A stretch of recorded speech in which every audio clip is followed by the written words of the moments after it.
The New Nationalism by Theodore Roosevelt. We come here today to commemorate one of the epoch-making events of the long struggle for the rights of man. The long struggle for the uplift of humanity. Our country, this great republic, means nothing unless it means the triumph of a real democracy. The triumph of popular government. And, in the long run, of an economic system under which each man shall be guaranteed the opportunity to show the best that there is in him.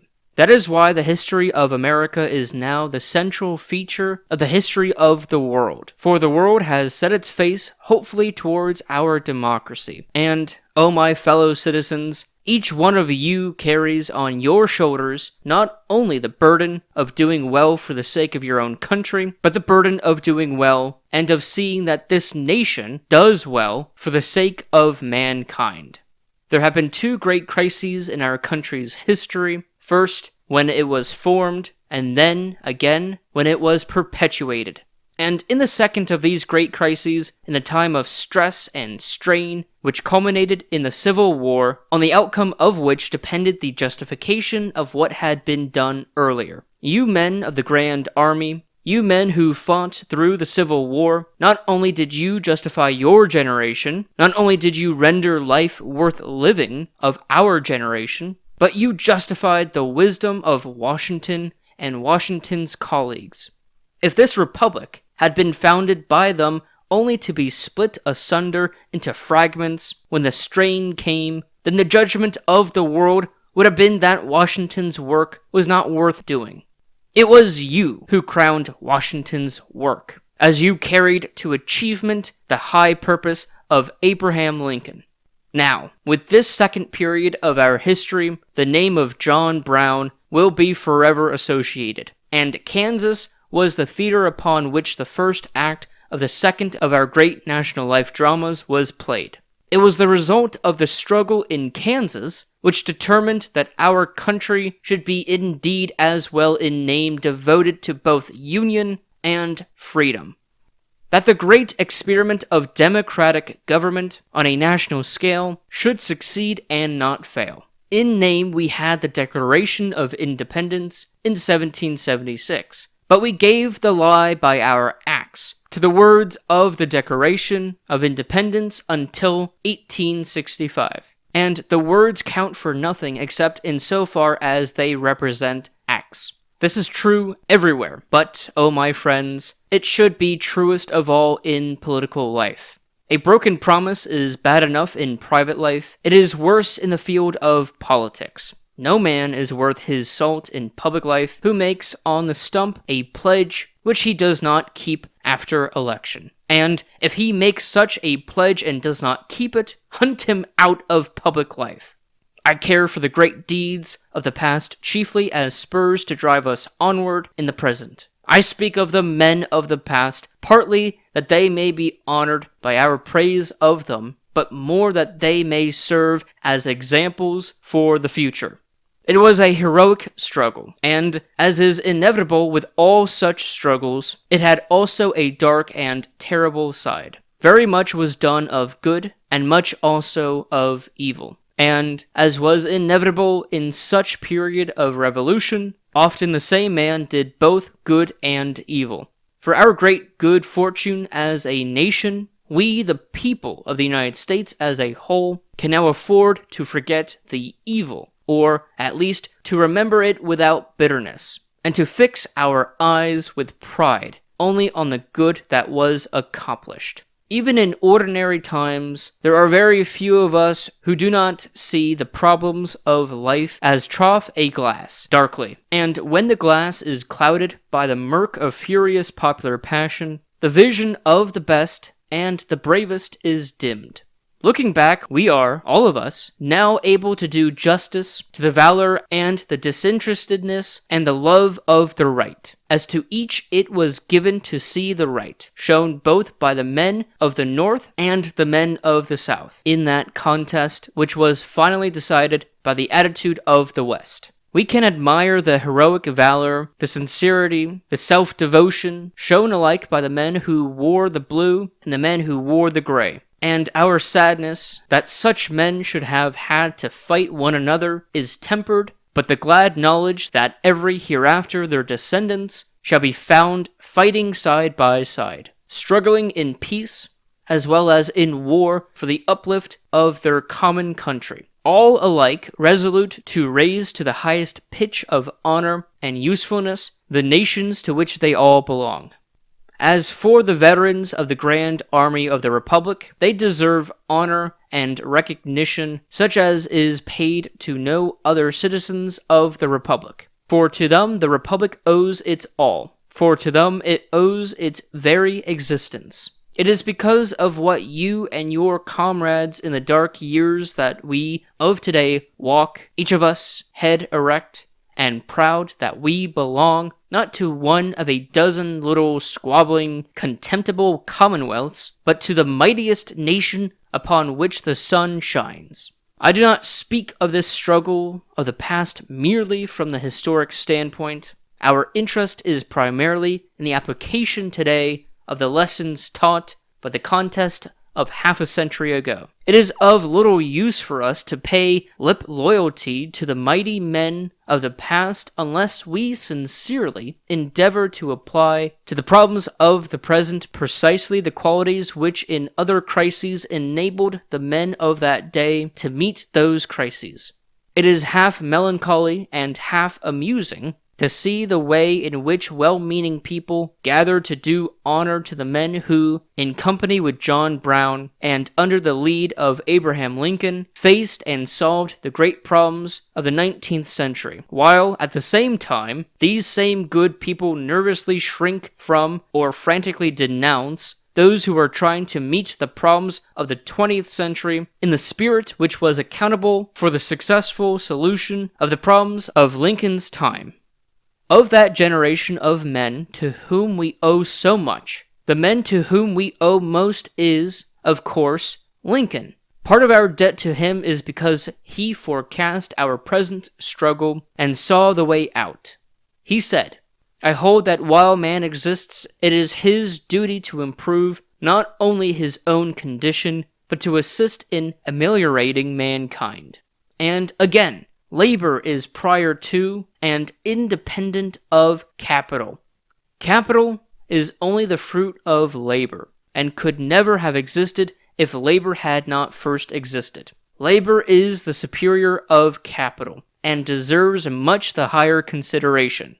If that remark was original with me, I should be ever more strongly denounced as a communist agitator than I shall be anyhow. It is Lincoln's. I'm only quoting it. And that is one side. That is the side the capitalist should hear.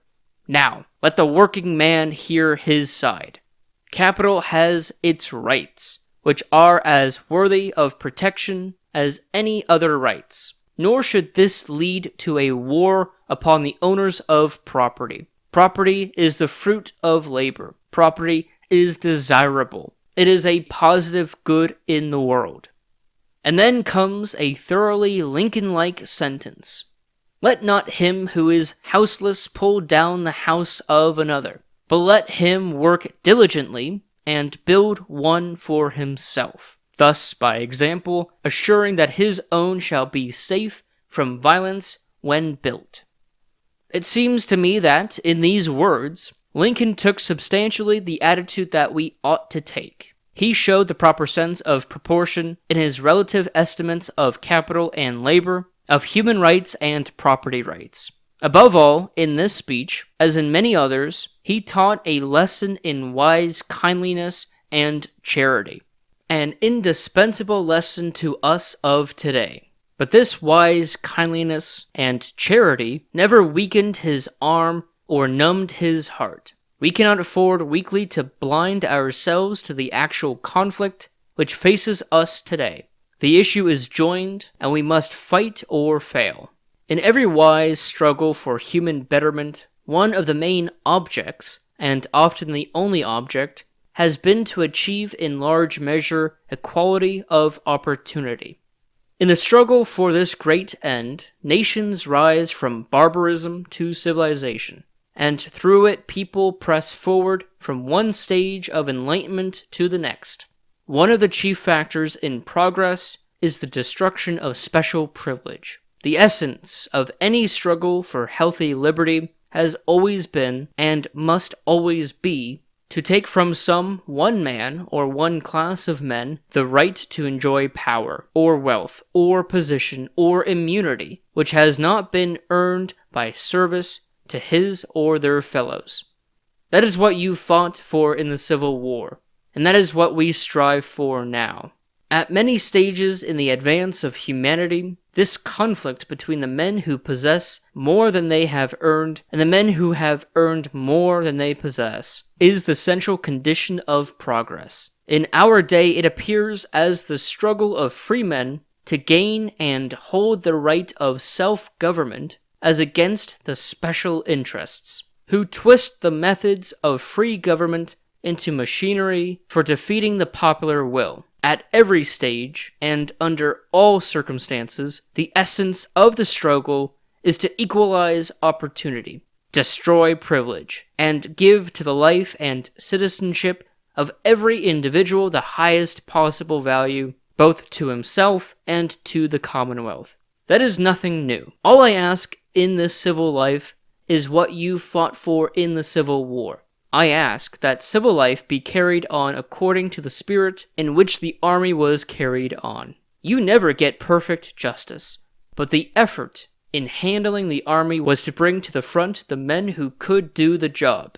Nobody grudged promotion to Grant or Sherman or Thomas or Sheridan because they earned it. The only complaint was when a man got promotion which he did not earn. Practical equality of opportunity for all citizens, when we achieve it, will have two great results.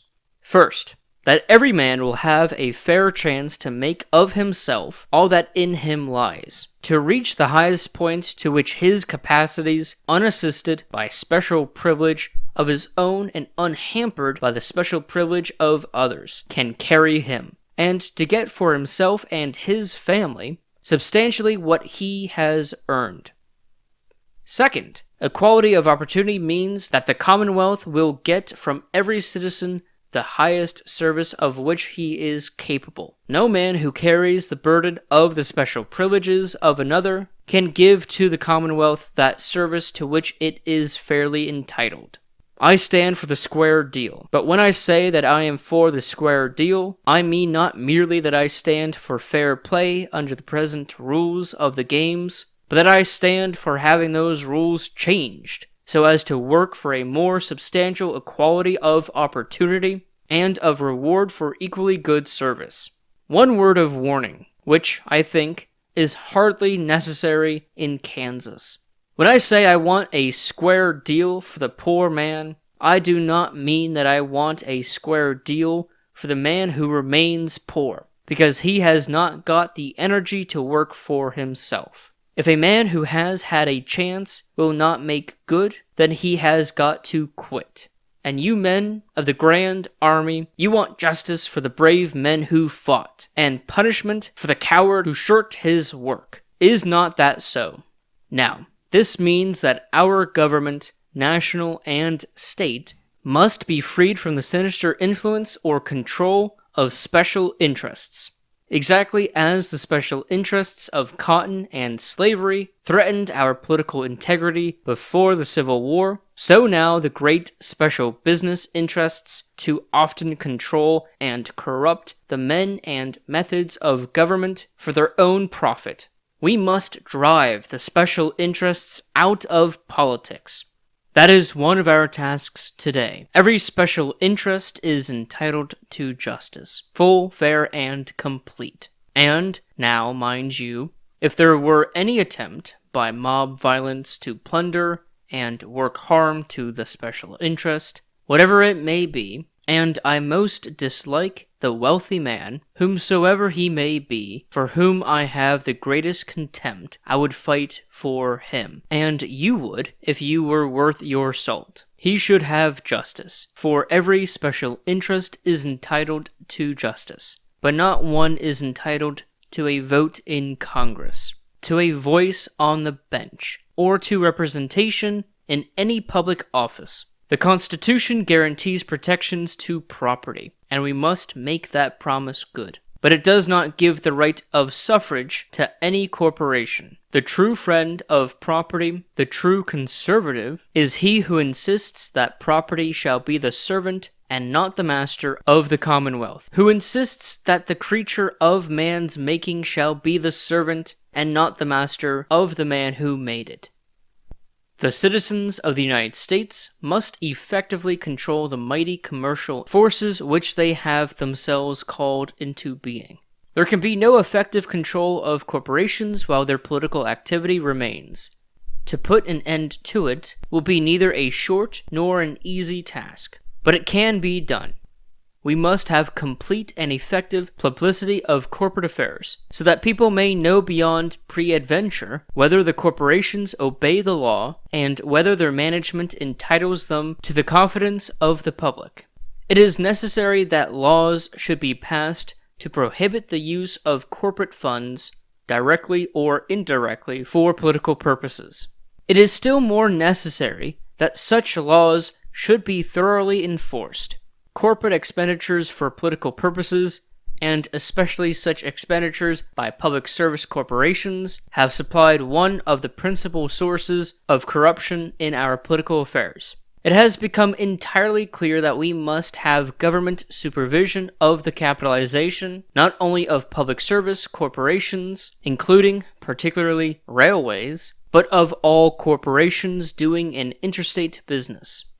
I do not wish to see the nation forced into the ownership of the railways if it can possibly be avoided, and the only alternative is thoroughgoing and effective regulation, which shall be passed on a full knowledge of the facts, including a physical valuation of property. This physical valuation is not needed, or at least is very rarely needed for fixing rates, but it is needed as the basis of honest capitalization. We have come to recognize that franchises should never be granted except for a limited time, and never without proper provision for compensation to the public. It is my personal belief that the same kind and degree of control and supervision which should be exercised over public service corporations should be extended also to combinations which control necessaries of life, such as meat, oil, and coal, or which deal in them on an important scale. I have no doubt that the ordinary man who has control of them is much like ourselves. I have no doubt he would like to do well, but I want to have enough supervision to help him realize that desire to do well. I believe that the officers, and especially the directors, of corporations should be held personally responsible when any corporation breaks the law. Combinations in industry are the result of an imperative economic law which cannot be repealed by political legislation. The effort at prohibiting all combination has substantially failed. The way out lies not in attempting to prevent such combinations, but in completely controlling them in the interest of the public welfare. For that purpose, the Federal Bureau of Corporations is an agency of first importance. Its powers, and therefore its efficiency, as well as that of the Interstate Commerce Commission, should be largely increased. We have a right to expect from the Bureau of Corporations and from the Interstate Commerce Commission a very high grade of public service. We should be as sure of the proper conduct of the interstate railways and the proper management of interstate business, as we are now sure of the conduct and management of the national banks. And we should have as effective supervision in one case as in the other.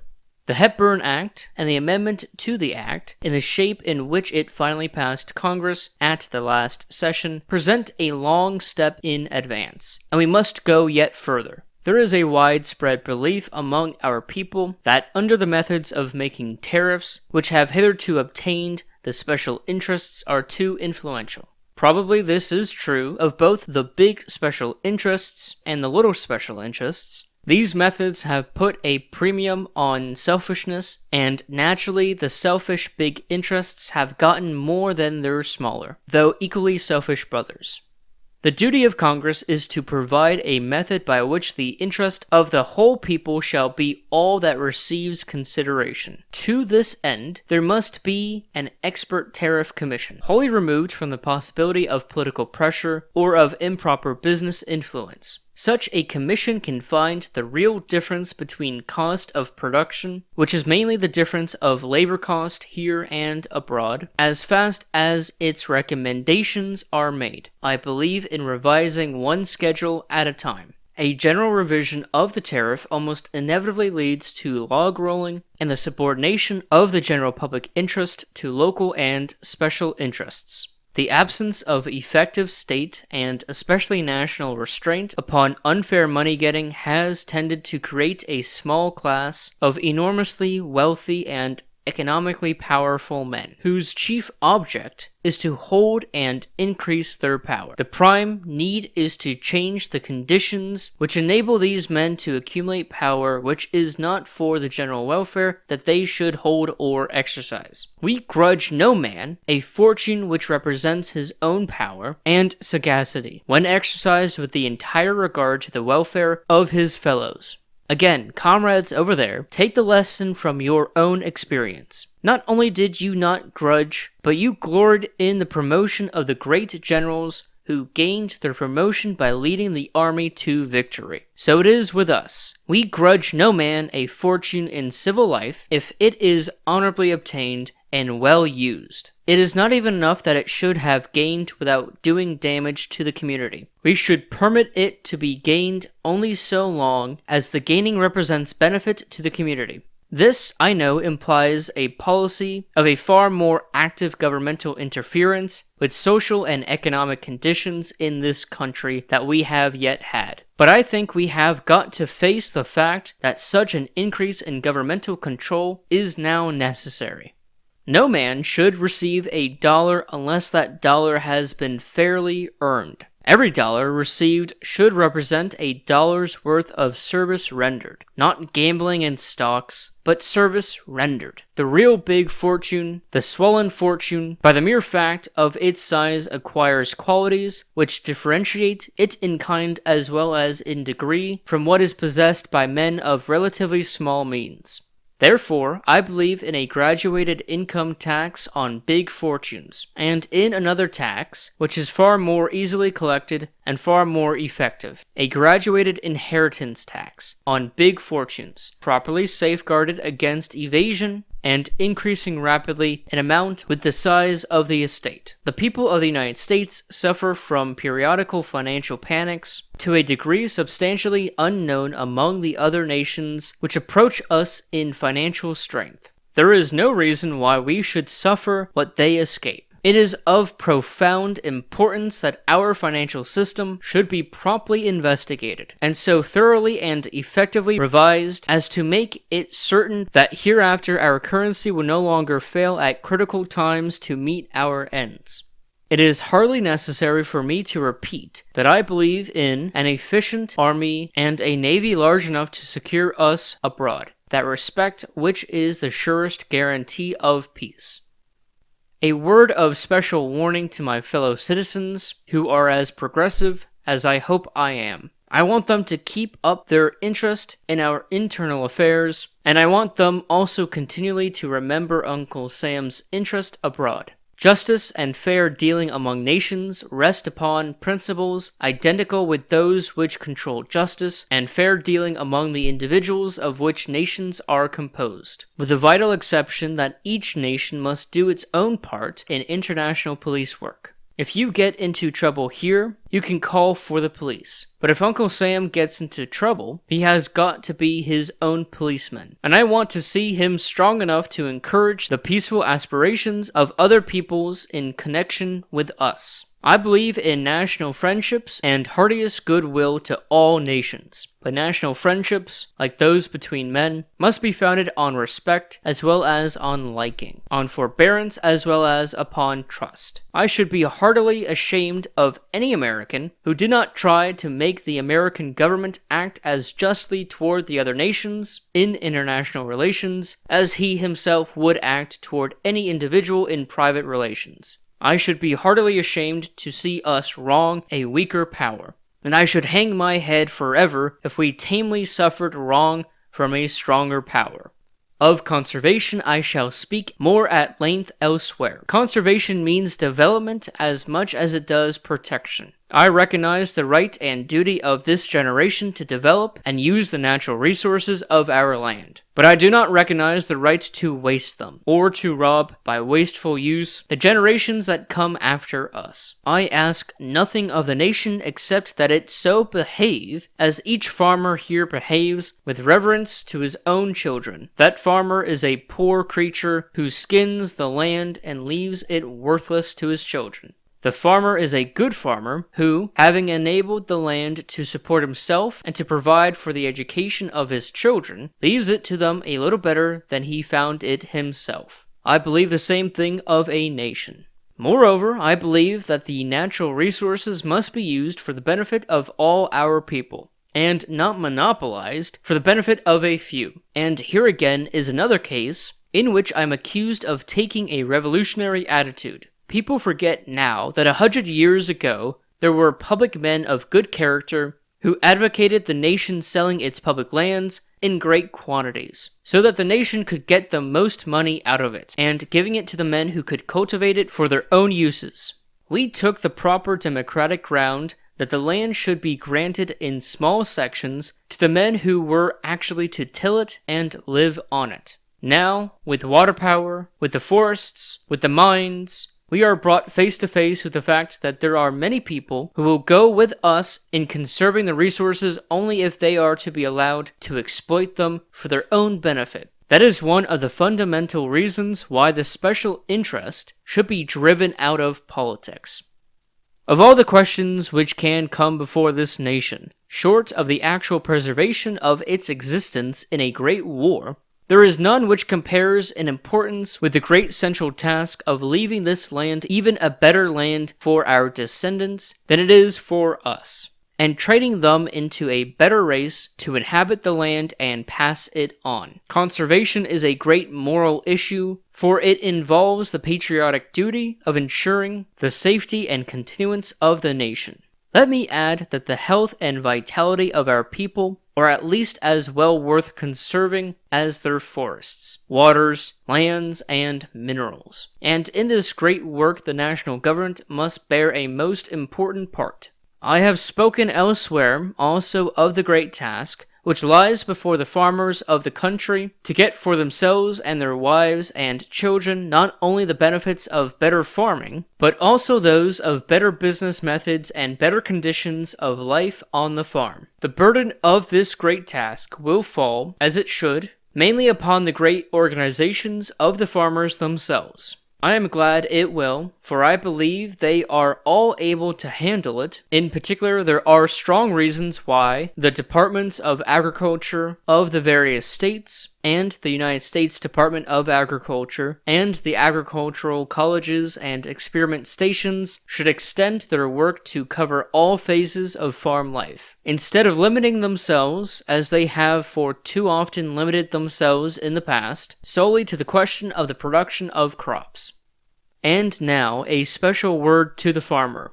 I want to see him make the farm as fine a farm as it can be made. And let him remember to see that the improvement goes on indoors as well as out. Let him remember that the farmer's wife should have her share of thought and attention just as much as the farmer himself. Nothing is more true than that excess of every kind is followed by reaction, a fact which should be pondered by reformer and reactionary alike.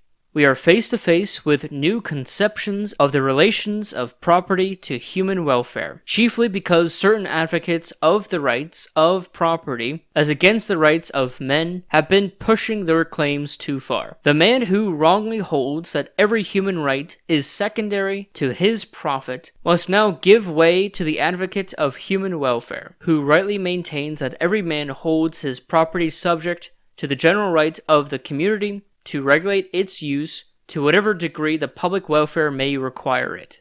But I think we may still go further. The right to regulate the use of wealth in the public interest is universally admitted. Let us admit also the right to regulate the terms and conditions of labor, which is the chief element of wealth, directly in the interest of the common good.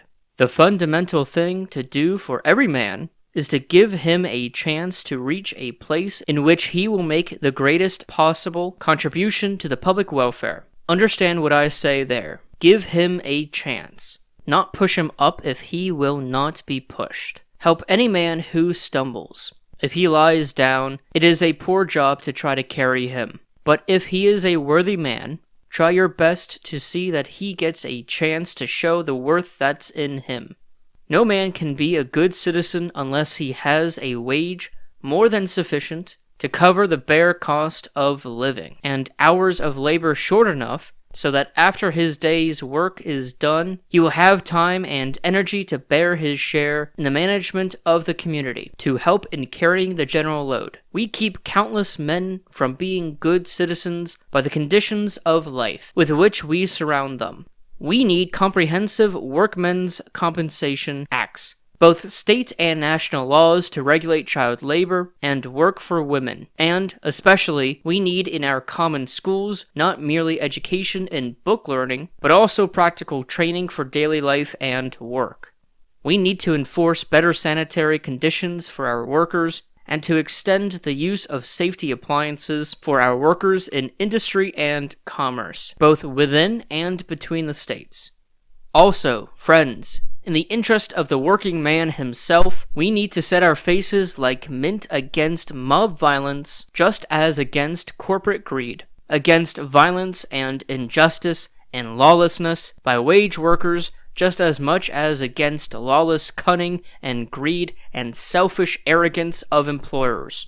If I could ask but one thing of my fellow countrymen, my request would be that, whenever they go in for reform, they remember the two sides, that they always exact justice from one side as much as from the other. I have small use for the public servant who can always see and denounce the corruption of the capitalist, but who cannot persuade himself, especially before elections, to say a word about lawless mob violence. And I have equally small use for the man, be he a judge on the bench, or editor of a great paper, or wealthy and influential private citizen, who can see clearly enough and denounce the lawlessness of mob violence, but whose eyes are closed so that he is blind when the question is one of corruption in business on a gigantic scale. Also, remember what I said about excess in reformer and reactionary alike. If the one reactionary man, who thinks of nothing but the rights of property, could have his way, he would bring about a revolution. And one of my chief fears in connection with progress comes because I do not want to see our people, for lack of proper leadership, compelled to follow men whose intentions are excellent, but whose eyes are a little too wild to make it really safe to trust them.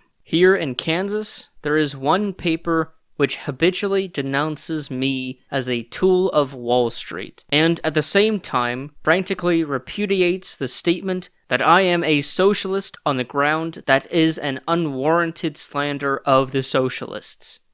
National efficiency has many factors. It is a necessary result of the principle of conservation wildly applied. In the end, it will determine our failure or success as a nation. National efficiency has to do not only with the natural resources and with men, but is equally concerned with institutions. The state must be made efficient for the work which concerns only the people of the state, and the nation for that which concerns all the people. There must remain no neutral ground to serve as a refuge for lawbreakers, and especially for lawbreakers of great wealth, who can hire the vulpine legal cunning which teach them how to avoid both jurisdictions. It is a misfortune when the national legislature fails to do its duty in providing a national remedy, so that the only national activity is the purely negative activity of the judiciary in forbidding the state to exercise power in the premises. I do not ask for over-centralization. I do ask that we work in a spirit of broad and fair-reaching nationalism when we work for what concerns our people as a whole. We are all Americans. Our common interests are as broad as the continent. I speak to you here in Kansas exactly as I would speak in New York or Georgia, for the most vital problems are those which affect us all alike. The national government belongs to the whole American people, and where the whole American people are interested, that interest can be guarded effectively only by the national government. The betterment which we seek must be accomplished, I believe, mainly through the national government. The American people are right in demanding that new nationalism, without which we cannot hope to deal with the new problems. The new nationalism puts the national need before sectional or personal advantage. It is impatient of the utter confusion that results from local legislatures attempting to treat national issues as local issues. It is still more impatient of the impotence which springs from overdivision of governmental powers. The importance which makes it possible for local selfishness or for legal cunning, hired by wealthy special interests, to bring national activities to a deadlock. This new nationalism regards the executive power as the steward of the public welfare. It demands of the judiciary that it shall be interested primarily in human welfare rather than in property, just as it demands that the representative body shall represent all the people rather than any one class or section of the people. I believe in shaping the ends of government to protect property as well as human welfare. Normally, and in the long run, the ends are the same. But whenever the alternative must be faced, I am for men and not for property, as you were in the Civil War. I am far from underestimating the importance of dividends, but I rank dividends below human character. Again, I do not have any sympathy with the reformer who says he does not care for dividends. Of course, economic welfare is necessary, for a man must pull his own weight and be able to support his family. I know well that the reformers must not bring upon the people economic ruin, or the reforms themselves will go down in the ruin. But we must be ready to face temporary disaster, whether or not brought on by those who will war against us to the knife. Those who oppose all reform will do well to remember that ruin in its worst form is inevitable of our national life if our national life brings us nothing better than swollen fortunes for the few and the triumph in both politics and business of a sordid and selfish materialism. If our political institutions were perfect, they would absolutely prevent the political domination of money in any part of our affairs. We need to make our political representatives more quickly and sensitively responsive to the people whose servants they are. The more direct action by the people in their own affairs under proper safeguards is vitally necessary. The direct primary is a step in this direction. If it is associated with a Corrupt Practices Act effective to prevent the advantage of the man willing recklessly and unscrupulously to spend money over his more honest competitor, it is particularly important that all monies received or expended for campaign purposes should be publicly accounted for, not only after election, but before election as well. Political action must be made simpler, easier, and freer from confusion for every citizen. I believe that the prompt removal of unfaithful or incompetent public servants should be made easy and sure in whatever way experience shall show to be the most expedient in any given class of cases. One of the fundamental necessities in a representative government such as ours is to make certain that the men to whom the people delegate their power shall serve the people by whom they are elected, and not the special interests. I believe that every national officer elected or appointed, should be forbidden to perform any service or receive any compensation, directly or indirectly, from interstate corporations, and a similar provision could not fail to be useful within the states. The object of government is the welfare of the people. The material progress and prosperity of a nation are desirable chiefly so far as they lead to the moral and material welfare of all good citizens, just in proportion as the average man and woman are honest, capable of sound judgment and high ideals, active in public affairs, but, first of all, sound in their own home life, and the father and mother of healthy children whom they bring up well. Just so far, and no farther, we may count our civilization a success. We must have, I believe we have already, a genuine and permanent moral awakening, without which no wisdom of legislation or administration really means anything. And, on the other hand, we must try to secure the social and economic legislation, without which any improvement due to purely moral agitation is necessarily evanescent. Let me again illustrate by a reference to the Grand Army. You could not have won simply as a disorderly and disorganized mob. You needed generals. You needed careful administration of the most advanced type, and a good commissary, the cracker line. You well remember that success was necessary in many different lines in order to bring about general success. You had to have the administration at Washington good, just as you had to have the administration in the field, and you had to have the work of the generals good. You could not have triumph without the administration and leadership. But it would all have been worthless if the average soldier had not had the right stuff in him. He had to have the right stuff in him, or you could not get it out of him. In the last analysis, therefore, vitally necessary though it was to have the right kind of organization and the right kind of generalship, it was even more vitally necessary that the average soldier should have the fighting edge, the right character. So it is in our civil life. No matter how honest and decent we are in our private lives, if we do not have the right kind of law and the right kind of administration of the law, we cannot go forward as a nation. That is imperative. But it must be an addition to, and not a substitution for, the qualities that make us good citizens. In the last analysis, the most important elements in any man's career must be the sum of those qualities which, in the aggregate, we speak of his character. If he has not got it, then no law that the wit of man can devise, no administration of the law by the boldest and strongest executive will avail to help him. We must have the right kind of character. Character that makes a man. First of all, a good man in the home, a good father, a good husband, that makes a man a good neighbor. You must have that, and then, in addition, you must have the kind of law and the kind of administration of the law which will give to those qualities in the private citizen the best possible chance for development. The prime problem of our nation is to get the right type of good citizenship, and, to get it, we must have progress, and our public men must be genuinely progressive. Thank you for listening this far into Teddy Roosevelt's speech on New Nationalism. There were many interesting issues brought up in this speech.